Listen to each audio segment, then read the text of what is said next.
Muy buenos días, estamos hoy en nuestro programa de proyectos de vida financiera a través de Radio Seguridad, cuidando lo que amas, perdón. El día de hoy tenemos un invitado me voy a escuchar, pero de alta gama. Es un personaje que sabe muchísimo de economía, muchísimo de lo que está pasando actualmente en nuestro país, aquí en México. Y bueno, le damos la bienvenida a Giovanni Jiménez. Él es un poco serio, como se darán cuenta. Bueno, les doy una pequeña introducción de él. Él es licenciado en Economía, con maestría en Ciencias Políticas. Políticas Públicas. En Políticas Públicas, y bueno, también hizo una licenciatura en Administración. Y bueno, la cosa es que el tema de los números es un expertazo. Y el día de hoy quiero platicar con él de cómo está este tema del presupuesto del país. O sea, platícanos un poco de qué fue lo que sí aprobaron, ¿no? O sea, realmente es un debate siempre, ¿no? En las cámaras, año con año, yo lo sé, pero pues ojalá que sean las cosas para bien. Hola, Miguel. Bueno, en primera, muy buenos días, ya estamos aquí. Y sí, efectivamente, hay que empezar primero por destacar que los compañeros de las organizaciones campesinas hicieron un platón durante 15 días que llevó a la Cámara de Diputados una sede alterna. Eso es lo que se ve. Lo que no se ve es el daño colateral que los compañeros le hacen a cada uno de los establecimientos que están cercanos a la Cámara. Porque muchas compañeras y compañeros tuvieron que pagar renta y en esos 15 días no tienes ingresos, ¿no? Los acomodacoches, en esta ciudad hay muchísimos, pues tampoco tuvieron ingresos por 15 días. Y me decía una amiga que se dedica a acomodar coches, me decía, en nuestra época más fuerte, que es en presupuesto, no tuvimos ingresos.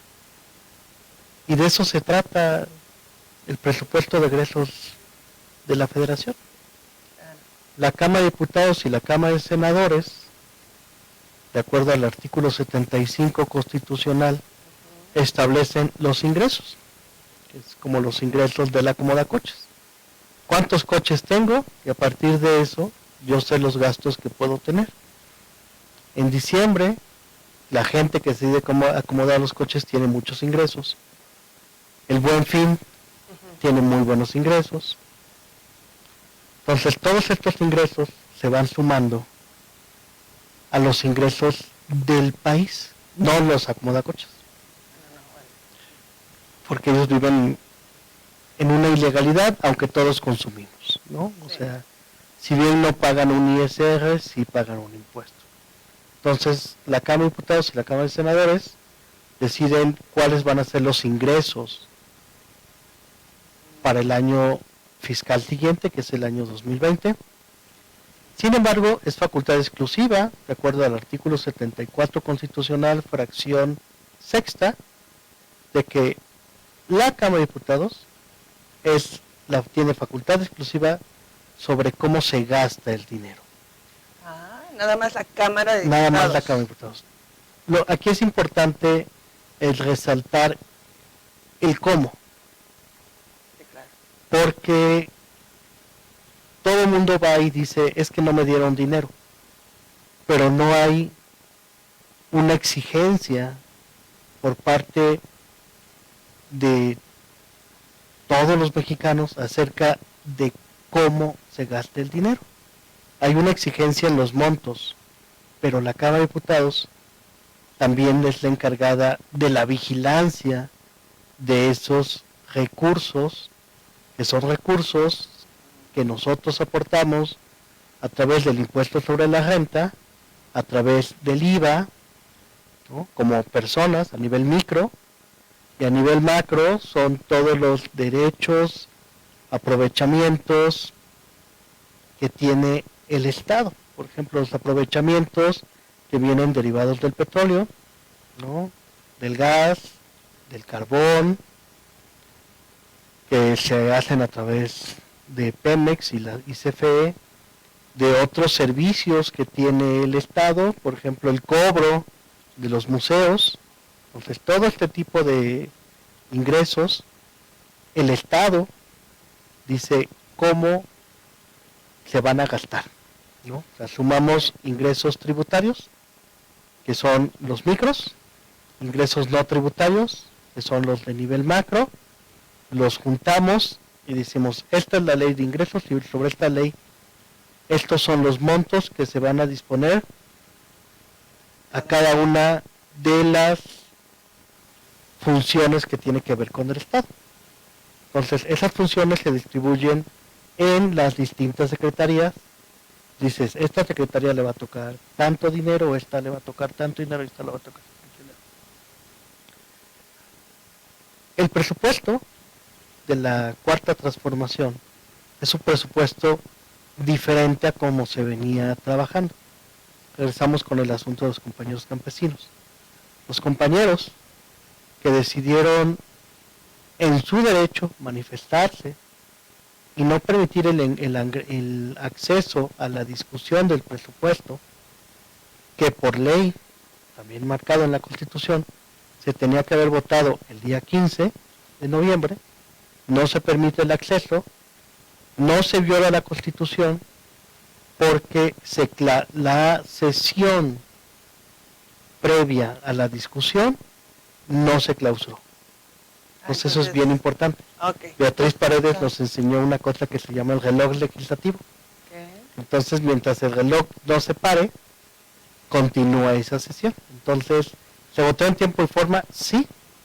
Sin embargo, pues tuvimos todos estos vericuetos para llevarlos a una sede alterna.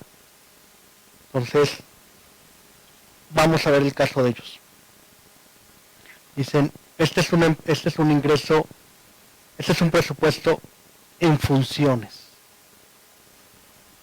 Tú estás acostumbrado a ver el ingreso, el egreso, el dinero que se va a gastar para los campesinos en la Secretaría de Agricultura. Pero hoy existe un programa que no pertenece a la Secretaría de Agricultura, pero que sí tiene que ver con el desarrollo rural. Se llama Sembrando Vida. ¿Y no pertenece a la Secretaría de...? No pertenece a la Secretaría de Agricultura, pertenece a la Secretaría de Bienestar. Entonces dices... organismos sumamente diferentes. Son organismos diferentes, pero se enfocan en el desarrollo rural.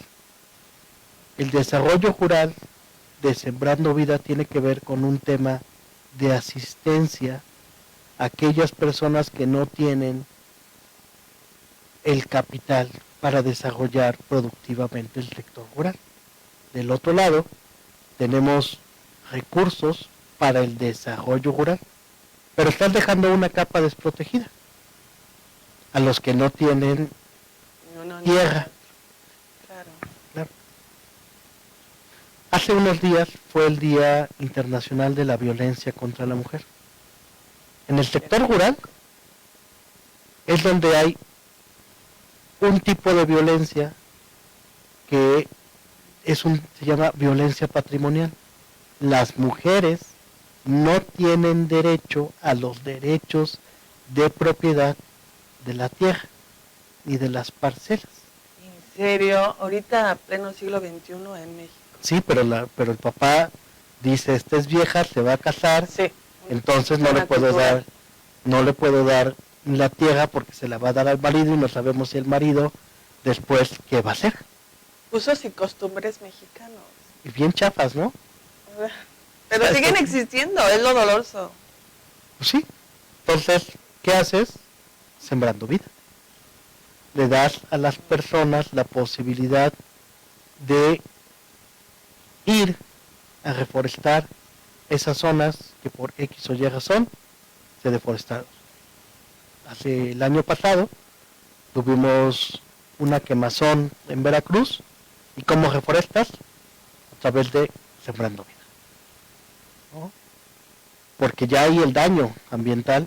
Ya está hecho. Ya está hecho. Ahora, ¿cómo? Con Sembrando Vida. le pagas a las personas para que vayan y reforesten, ¿no? Está lindo el proyecto. Está bien chido, claro que sí. Sí. Sí, entonces, ese es un aspecto.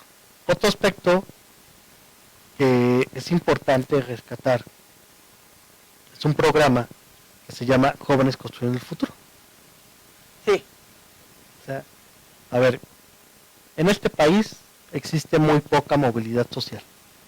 Si tú vienes de una familia pobre, con el 70% de probabilidades vas a seguir siendo una familia pobre hasta 8 generaciones después. Qué doloroso. Pues ese es el país que tenemos. Qué impactante. Entonces, tú trabajas en un tema que tiene que ver con seguros. ¿Qué cobertura de seguridad social, es decir, salud y pensiones, tiene una persona que nació en una familia pobre y que hasta 8 generaciones después va a salir de la pobreza? Los modelos neoliberales te dicen, invierte en educación, pero que tú inviertas en educación no garantiza en este país que tengas movilidad social. Sí, no. Y han habido estudios. Sí. Y hay un montón de cosas, ¿no? Tú entras al Google, buscas Mincer en México, que es el modelito de Mincer, acerca de cómo va impactando, y los economistas empezamos a hacer trampas, empezamos a hacer variables de control, que tiene piso de tierra, que la mamá tiene educación, que acceso al agua. acceso al agua. Entonces, todas estas variables de control son porque tenemos que ver quién, o sea, la educación es importante, pero hay un colateral. ¿Ese colateral cuál es? Bueno, dado que no existe movilidad, ¿qué tipo de seguridad social le vas a dar a una persona que no tiene las capacidades para generar un ingreso, un trabajo que le dé un ingreso digno con seguridad social? Si con una probabilidad del 85% no vas a alcanzar esa seguridad social. ¿Qué hace el gobierno de Andrés Manuel? Dice, Jóvenes Construyendo el Futuro. Y Jóvenes Construyendo el Futuro es un programa que le brinda movilidad social a los jóvenes. Este chavito que ya logró salir de la escuela, necesito que el sector productivo lo conozca. ¿Cómo le vamos a hacer? Lo vamos a insertar claro. a una empresa, y esa empresa, después de que vea la calidad productiva del chavito, se puede quedar aquí, ¿no? Lamentablemente hay que ver las evaluaciones, porque el programa también le permite a los jóvenes no ir exclusivamente a empresas, sino también a gobierno. Y en gobierno, pues actualmente no hay plazas, ¿no? El gobierno no tiene la capacidad de absorber. Se tienen que ir básicamente a los aparatos de producción, ¿no? A la industria privada. Ya. Al sector privado. O sea, no solamente la industria, sino hay comercio y hay un montón de cosas a donde se deberían de estar canalizando todo. O sea, no solamente la mayor, sino todo el recurso a ese sector. Y aquí vienes otra vez de regreso al presupuesto de egresos, ¿no? Llevamos días debatiendo que México está en recesión. Es lo que se ha dicho, ¿no? En los medios de comunicación. Sí, el asunto es que los medios de comunicación a veces te dan una información y no te complementan las cosas. ¿Tienen otros datos? No es que tengan otros datos, sus modelos teóricos son diferentes, ¿no? El INEGI dice, caemos en recesión porque únicamente está viendo uno de los 4 ciclos económicos reales, ¿no? La macroeconomía de los 80 es una macrodinámica que tiene que ver con ciclos económicos reales. Los ciclos económicos reales tienen 4 complementos: confianza del consumidor, PIB potencial, PIB actual, ¿eh?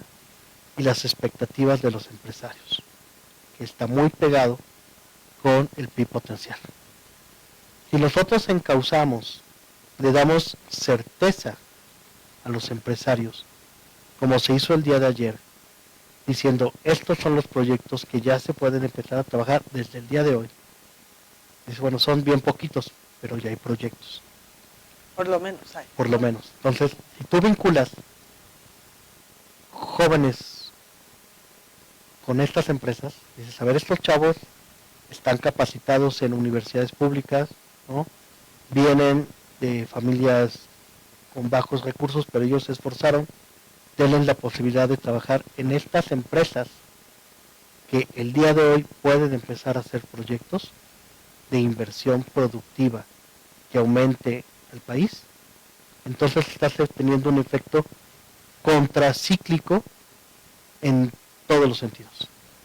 Estás generándole confianza al inversionista, que esa confianza se va a traducir en impuestos sobre la renta a la hora de pagar salarios, claro, en IVA a la hora de que esa persona consume. Jóvenes construyendo el futuro, lo metes ahí y estás construyendo que el joven sea observado por esas grandes empresas que muchas veces andan en busca de capital. De capital humano y de talento. Exactamente. Y ese talento no siempre sale de universidades privadas, no todos son UTLA, ¿no? Hay algunas, ¿no? Hay algunos que son UTLA y vemos otros que somos guaneros, ¿no? Entonces, bueno, vivimos en el mismo universo, ¿no? Entonces, estas expectativas, bueno, regresando al tema de la crisis, el empleo creció comparado con el año pasado. Tenemos más empleo. Bajo estas...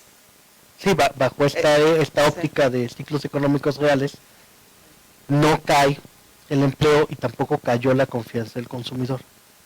El consumidor tiene confianza de que con el presidente Andrés Manuel vamos a crecer. En algún momento, ¿no? El encargado de la unidad de inteligencia financiera, Carlos, y GERS con la fiscalía, han hecho cosas que los mexicanos decían, ¿hasta cuándo? ¿Hasta cuándo vamos a tener un líder petrolero que ves que sus hijos viven en yates, que sus hijos esto, que sus hijos esto? Pues dices, ¿cómo? ¿No? Entonces dijo la unidad de inteligencia financiera de la Secretaría de Hacienda, dijo, a ver, alto, vamos a investigar. Vamos a limpiar la casa. Claro, entonces, México no se va a transformar automáticamente. No, es un proceso. Es un proceso que es doloroso. Y bueno, afortunadamente tenemos, los diputados tienen un instrumento, es el presupuesto de la Federación. Y ese presupuesto le apuesta a salud, a educación, a jóvenes construyendo el futuro, a sembrando vida, ¿no? Entonces le está apostando a muchas cosas. Súper bien. Oye, vamos a un corte comercial y regresando quiero que nos platiques cuánto le va a costar todo esto al país. ¿No? Entonces, chicos, vamos con nuestros patrocinadores y regresamos.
estamos aquí de regreso con Giovanni Jiménez, hablando sobre temas de presupuesto federal, de cómo el gobierno está haciendo la distribución de estos ingresos, pues ahora sí que en bien de los mexicanos y en que está creyendo y está siendo seguro pues, de que vamos a salir adelante a pesar de tantos cambios. Y pues siempre ha sido así, ¿no, Giovanni?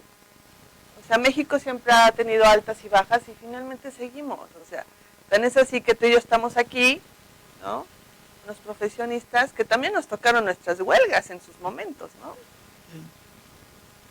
No, yo creo que México nunca hemos tenido altas. Somos la generación de la crisis.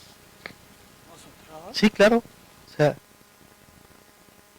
cuando mi papá trabajaba aquí en la Ciudad de México y yo estaba en la primaria, en un año le subieron el sueldo 3 veces. Pues eso es altas, ¿no? No, era inflación. Ah, bueno. Los millennials no conocen la inflación. No, ellos. O sea, no, ellos en su vida han escuchado hablar de algo que se llama inflación de 2 dígitos, ¿no? Nos tocó, Giovanni. Y este país tenía inflación de 2 dígitos. Así O sea, es. Y cómo los grandes empresarios siguieron haciendo cosas, o sea. Es pero difícil con no es difícil. Porque, y perdón que te interrumpa, en este país el empresario se ha hecho o se hizo a la sombra de un Estado. El Estado era quien concesionaba, el Estado era el que hacía, el Estado era esto. Entonces, las grandes molestias radican en que el Estado no es su función, ¿no? O sea, es el neoliberalismo. No, en México nunca hemos tenido neoliberalismo, hemos tenido capitalismo de cuates. Si tú eres mi amigo, te vuelvo capitalista. En este país hay, Sí. en este país hay calles de un personaje que agarraba sus trailers y los pasaba por la Conasupo 3 veces. El mismo trailer lo pesaban 3 veces. ¿A costa de qué? Por... A costa del erario. Porque teníamos petróleo. Entonces, por lo tanto, como tenemos petróleo, tenemos la gran capacidad de crear empresarios. Entonces tú veías pasar el tráiler, lo pesaban una vez, se salía el tráiler, lo volvían a pesar, se salía el tráiler, lo volvía a pesar y lo marcaban. Y entonces ya lo mandaban a la bodega. Entonces había 3 facturas en una sola entrega. Había 3 pagos de un solo producto. Esta botellita de agua te la voy a vender 3 veces, pero nada más te voy a dar una botella de agua. Bueno, es cuando había dinero, ¿no? Y ahora que Cuando ya teníamos estamos dinero, administrando más. no, ahora estamos administrando las crisis. O sea, los gobiernos después de la crisis del 82, que no nos volvimos ultra ricos gracias al petróleo, tuvimos una devaluación horrible, ¿no? La recuerdo perfecto. El dólar costaba 3 pesos y al otro día el dólar costaba 11 pesos. Sí, sí, no, fue doloroso para muchas generaciones. Bueno, tú vas a construir relojes, ¿no? Yo viví eso. Tú te quedaste con la maquinaria, tu mamá se quedó con la maquinaria de relojes Sí, yo viví ahí eso. parada porque simplemente no hubo la capacidad económica en muchos casos de pagar la maquinaria. No, pues te había costado 3 pesos y te la están cobrando en 11. En 11, porque ¿Tu tú mamá? compraste en dólares. Entonces, esa es una crisis y después nos venden el rollo de que ahora va a ser diferente y que el Estado obeso se tiene que salir de administrar las cosas y llega un momento en el cual se llama el error de diciembre. Y otra vez nos vuelve a pasar lo mismo. Tenemos un peso que al otro día, tenemos un dólar que al otro día se vuelve el doble, ¿no? Y el Estado tiene que salir a rescatar al banquero. Ay, bueno, o a proa, ¿no? Famoso. Exactamente. El banquero, que si bien las instituciones financieras son bien importantes, pero el banquero tenía la obligación de hacer análisis de riesgo de cada una de las carteras a las cuales le prestaba. Si no caes en un problema de insolvencia. Prestó,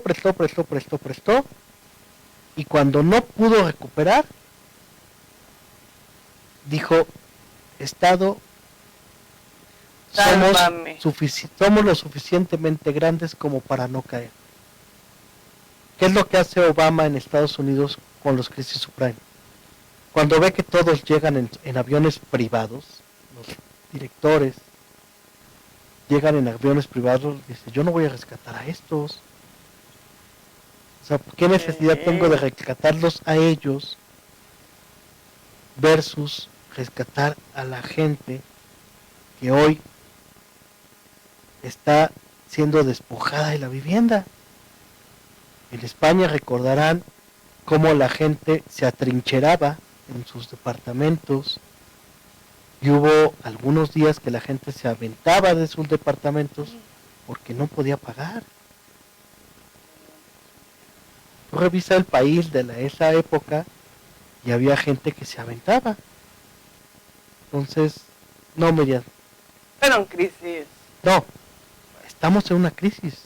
Hemos estado en una crisis porque somos los dueños del árbol de naranjas e importamos jugo de naranja. Claro. ¿No? O sea, a pesar de que tenemos grandes yacimientos de petróleo, vendemos el petróleo, pero no regresa el petróleo a este país. Regresa la gasolina, los plásticos, los derivados, porque el país era un país obeso, que había que desmantelar inclusive la producción mexicana. En este país había algo que se llamaba DINA. ¿Te acuerdas? Eran camiones. Eran camiones. Sí, ya sé. Y ahora tenemos que comprarle camiones a otros lugares. Nos dedicamos a desmantelar la empresa mexicana porque eran corruptos, en lugar de asumir la corrupción y limpiar la corrupción. Y es lo que ahorita el gobierno está haciendo. Que no le gusta a nadie. Se incomodan, ¿no? Es bien fácil decir, nos va a costar el presupuesto de egresos el 30% porque se destina a los programas clientelares de Andrés Manuel. A ver, ¿y cuánto costó? ¿Cuál es el costo fiscal de decir no me pagues impuestos? ¿Alguien está haciendo las cuentas de cuánto costó la condonación de impuestos? No. Hay nadie, mira, todos callados. Nadie sabe del tema, ¿no? No, o sea, casualmente. ¿Qué es la condonación de impuestos? Es muy fácil. Yo tengo que regresarle al Estado tanto como lo hacemos muchas personas. Yo cada que cobro, ahí dice pago de ISR y pago de seguridad social. Ese pago de ISR y ese pago de seguridad social a mí no me lo condonan. Pero los grandes empresarios durante muchísimo tiempo les condonaban esos impuestos. Y eso, de ese crimen, nadie habla hoy. Y todos nos quejamos de que las calles están todas hechas mierda, están destrozadas, tienen hoyos. Pero no, cuando tuvimos dinero, decidimos no producir nada con ese petróleo. Y cuando ya no teníamos dinero, decíamos, es que como los empresarios generan los empleos, pues lo que hay que hacer es que hay que condonar los impuestos. A ver, los empresarios no están en este país de gratis. Están en este país porque México es una plataforma logística. A ver eso. A ver, hay dos proyectos del actual gobierno que a mí me encantan y hay uno que odio. Okay. Odio el Tren Maya. No me gusta el Tren Maya. Creo que van a ser guetos a las comunidades indígenas. La idea neoliberal de que el desarrollo se derrama para todas las comunidades, yo no creo en eso. O sea, hay que hacer muchas cosas bien. Además, es una zona donde la biosfera es tremenda. Entonces, ¿cuál va a ser el daño ambiental? ¿Cuál va a ser el impacto social? A mí no me gusta el Tren Maya. Me gusta la refinería de Dos Bocas, me gusta mucho. Y el proyecto que más me gusta es el Transpacífico, que va a conectar a través de trenes el Pacífico con el Atlántico. Es decir, el Golfo de México con el Pacífico. Ya lo van a hacer ahora, sí. Digo, es que ese proyecto yo lo recuerdo. Ese proyecto es un proyecto muy viejo. Sí. Pero nadie lo ha querido hacer. ¿Qué te sale más barato? Salir de un lado de Estados Unidos para irte a China, vía Panamá o vía México. Actualmente, vía Panamá. Pues porque no tenemos... Pero con el tren Transpacífico ya no hay necesidad, porque baja el barquito, todo lo mete a trenes, cruzas vía trenes, hasta otro barquito, se va hacia. Entonces,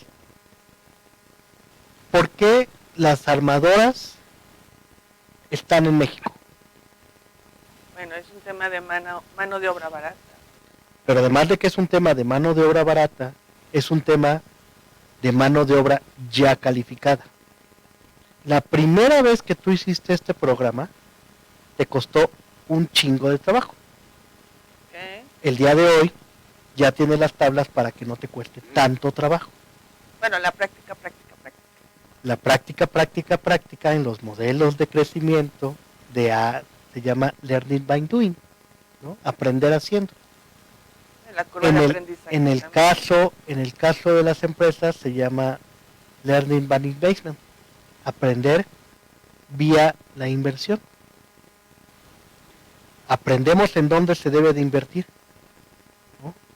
Por eso las zonas como Querétaro, Aguascalientes, San Luis Potosí son zonas de alto crecimiento, porque ahí saben que cuando se ponen ya tienen conjuntamente al Estado que invirtió en educación para formar a los ingenieros para armar autopartes, para armar partes de aviones, para armar partes aeronáutica y transportes, están ahí. Saben que si se pueden estar en Puebla, hay universidades alrededor de la Volkswagen. La Audi se quedó muy cerca de Puebla, ¿no? Que ahí también tienen sus problemas con un tema de sindicato. Pero ese es otro tema. Bueno. Entonces, dices, bueno, a ver, y que los temas de los sindicatos derivados de la reforma laboral hoy van a ser otro tipo de sindicatos. Que también están aprendiendo a hacer cosas. Antes el sindicato votaba a oscuras. Hoy el sindicato, sabes, tienes la posibilidad de hacer el conteo, así como el INE. Ah, qué bueno, eso está. Esta reforma laboral lindo. Es el INE para los sindicatos. Hoy vamos a saber cómo se vota, pero también vamos a saber cómo se gastan los recursos que aportan los trabajadores, ¿no? Durante mucho tiempo, ¿por qué el Bester no lo puedes meter a la cárcel? Porque ella lo que hizo fue lo que está en la ley. Basado en la ley, o sea. Pinche ley, pero ¿quién la hizo? Ahí está el problema. O sea, ella sí se puso a estudiar la ley. De verdad. Y la ley estaba en ese momento a su favor. Entonces la reforma laboral es una reforma de transparencia hacia los sindicatos y es una reforma democrática hacia los sindicatos, ¿no? Entonces, México se está transformando, sí, es doloroso, sí. Cualquier cambio es doloroso. muy poco dinero,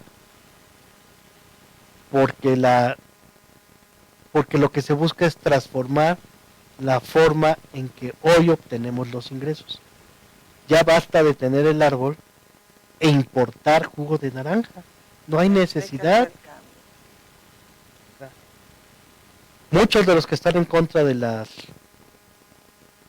Dos Bocas dicen es que las tecnologías se están cambiando. Hoy hay autos híbridos, autos eléctricos, esto y lo otro. Ok, sí, pero esto es consecuencia de un tema geopolítico más importante, ¿no? ¿Quiénes son los dueños de los yacimientos de petróleo? No es Estados Unidos, sino es Europa. Son en donde hay terrorismo, ¿no? O donde hay dictadores. Por eso existen, ¿no?, esos sistemas de terrorismo y de dictadores en ¿no?, temas de petróleo. Sí, o sea, son dictadores, que Venezuela es un dictador. Y yo escuché, es que se mueren de hambre. Yo he visto fotos y no es cierto, ¿no? Pero es lo que te quieren vender. Sí, la información que llega, ¿no? Dice Híjole. Thomas Kuhn, hay una ciencia normal que se dedica a reivindicar paradigmas. Y cuando tú estás en contra de un paradigma, estás en contra de la ciencia normal. Entonces, nosotros adquirimos la información a través de los filtros, que son los medios de comunicación. Y esos medios de comunicación son tu constructo. Tú y yo vivimos en una sociedad, nacimos en una sociedad aventajada. Pero ¿cuántos de nuestros amigos no se crearon con un filtro llamado Televisa? ¿Cuántas de esas mamás no veían las novelas de Televisa? ¿Cuántos de esos papás no veían el noticiero a través de Televisa? Ese es otro tema, ¿no? Imagínate, la mamá que es la que educa a ¿no?, la familia y ve esas novelas. Entonces, hoy su forma de pensar fue filtrada por alguien. No lo había visto así. Regresamos al tema del presupuesto. Es que nos cuesta, ¿sí?, porque tú estás acostumbrado a un paradigma. Transformar a México es cambiar ese paradigma, ¿no? Es que el crecimiento, no crecemos. Evo Morales logró durante 14 años de gobierno, 12 años, no recuerdo cuántos años de gobierno, fueron más de 10, 5% de crecimiento anual, sí. Pero lo más importante no es el crecimiento, es lo que logró con las comunidades indígenas. Gracias a ese crecimiento, las comunidades indígenas tienen sistemas de seguridad social, tienen salud. Que antes la salud, por el ser humano. Antes la salud no era un tema de los indios. Es que aparte también usos y costumbres, ¿no? No, que usos y costumbres, eso se llama ser chingadera. Entonces, no me vengas con esos usos y costumbres. A ver, te puedo debatir, compañero, ¿no? Ahí les da. Lo que pasa es que ya en los pueblos indígenas y todo de nuestro país, el usos y costumbres es que, oye, yo voy a ir al médico porque a lo mejor me siento mal, pero resulta que mi esposo dice, oye, no, ¿cómo que vas al médico? No te puede ver otro hombre que no sea yo si yo soy tu marido. Entonces, no van con el médico por estos usos y costumbres. Entonces, ¿cómo cortas con esa ideología para que tengamos un desarrollo de economía de la salud, por ejemplo? Por eso, la educación en la reforma educativa ahora es multicultural. ¿Sí? Hay muchas culturas en todos lados. Aquí ahorita estamos tú y yo y los compañeros que conducen esto, ¿no?, la producción. Pero si nos vamos un poco más hacia la colonia Álamos, vamos a encontrar un montón de triquis, que es comunidades indígenas de Oaxaca, que hacen los triquis en la Ciudad de México. Ahí están. Y eso es una comunidad con su cultura. Pero si nos vamos más hacia Garibaldi, vas a encontrar un montón de niños de la calle, que a lo mejor ya no son niños, pero siguen siendo de la calle. Y es otra cultura. A lo mejor no son indígenas, pero también es una comunidad marginada y discriminada. La Ciudad de México y básicamente Garibaldi es la mayor ciudad de niños de la calle que hay en todo el país. Y si tú te vas un poco más hacia Toluca, te encuentras con Santa Fe, que es otra comunidad. Esa multiculturalidad es lo que hace a México biodiverso. Entonces, la reforma educativa tiene en su seno la multiculturalidad. Ya tomo en cuenta que sí somos diferentes. Somos diversos. México es pluriétnico y multidiverso. Entonces, esa diversidad es lo que hace rico a este país. Pero no nos gusta. No nos gusta porque únicamente los que siempre ganamos somos los que debemos de seguir ganando. Entonces, cuando hablan de costos, es que hoy cuesta tanto en los programas de los ninis y en esto. A ver. Sí, estaba yo debatiendo eso, de cuánto le cuesta al país. Y bueno, es que estuve en algún congreso apenas, ¿no? El viernes pasado, que decían, le cuesta al país el 30% del presupuesto a todos estos programas sociales, ¿no? ¿Cuánto costó la condonación fiscal? No, bueno, sí. Pero fíjate que hablando en términos muy económicos, de ciencia económica, yo estoy tranquila porque el presupuesto es el mismo, solo que distribuido de diferente forma, pero es muy parecido en cantidad. Entonces el gobierno seguirá gastando normal y finalmente pues, vamos a seguir como pues, normal, ¿no? O sea, porque si dejara de gastar el gobierno, ahí sí yo me preocuparía. O si gasta más. Por el tema de inflación. No, claro. por el tema de la deuda. Claro. No, pero está súper controlada la deuda, ¿no? ¿O cómo ven? Sí, de las cosas que lograron hacer gobiernos anteriores fueron la famosa estabilidad macroeconómica, ¿no? Que no fue de gratis. Después de la crisis del 88, el Fondo Monetario Internacional le exige a México ese equilibrio macro. Y es cuando llegan los economistas al poder a tratar de... Y de una u otra forma lo hicieron bien. Pues esas variables macro están bien, pero el problema es que nunca bajamos el equilibrio macro al bienestar micro. Sí, si hoy tenemos equilibrio macroeconómico, lo justo es que tengamos bienestar microeconómico en ese México multicultural y pluriétnico que está consagrado en el artículo 2 de la Constitución mexicana. Sí, pues qué bueno que ya tengamos este enfoque, de que ya llegue presupuesto a las personas que vamos de a pie, ¿no? Que sí nos pega en el bolsillo, ¿no? Entonces, pues yo estoy tranquila, realmente estoy tranquila, mi enfoque y mi lectura a todo esto es que México, pues vamos a seguir avanzando de formas diferentes a las ya acostumbradas, y eso es lo que a lo mejor las personas luego no entendemos, pero sí hagamos que las cosas sucedan. Hagamos, y tenemos que transformarnos todos. No es responsabilidad únicamente del presidente. Exacto, hagamos equipo con él, ¿verdad? Entonces, pues al parecer ya, fíjate, ya terminó nuestro programa. Giovanni, tienes que regresar porque todo esto es tan amplio y sí estoy preocupada en que toda esta información llegue a las más personas posibles para que estén tranquilos, informados y tomen la mejor decisión de vida. Muchísimas gracias y nosotros seguimos trabajando con la gente de a pie, ¿no? En nuestros en el Estado de México y en Veracruz. Estamos trabaja con ellos para que toda esta información llegue. Muchas gracias, Miriam. No, hombre, muchas gracias a ti y sé que eres un gran ser humano y te preocupa el país. Gracias. Muchas gracias y nos vemos el próximo miércoles. Sigan con nosotros aquí en Radio Seguridad y nos vemos.